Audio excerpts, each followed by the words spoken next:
Pasukan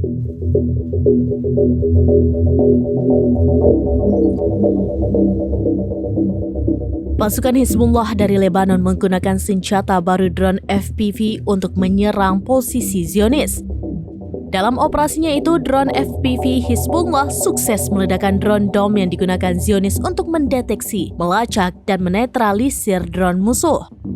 Hal itu terlihat dalam sebuah video yang dirilis Hizbullah melalui saluran Telegram pada Jumat 21 Juni 2024. Dalam video tersebut tampak drone FPV meluncur tepat sasaran dan meledakkan target.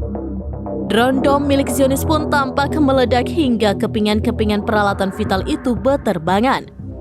Kepulan asap pun tampak membumbung tinggi seiring dengan ledakan tersebut.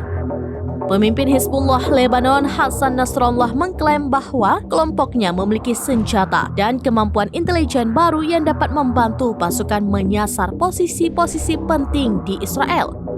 Komentar Nasrallah muncul ketika konflik antar lintas batas yang berlangsung selama berbulan-bulan antara Hizbullah dan Israel tampaknya mencapai titik didih. Bahkan baru-baru ini, Perdana Menteri Israel Benjamin Netanyahu mengancam milisi sayap kanan asal Lebanon, Hizbullah, untuk bersiap menghadapi serangan dahsyat dari pasukan pertahanan Israel atau yang dikenal dengan nama IDF.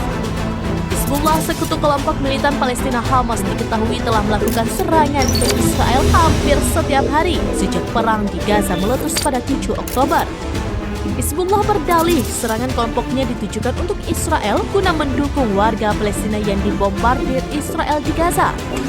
Tak tanggung-tanggung untuk memukul mundur militer Israel di Gaza, bos Hizbullah mengaku bahwa pihaknya siap perang mati-matian melawan Israel.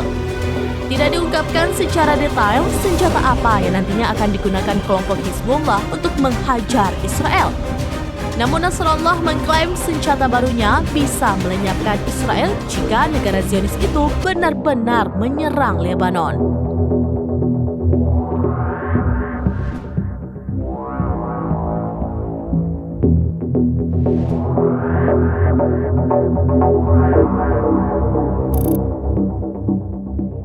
Download Tribun X sekarang, menghadirkan lokal menjadi Indonesia.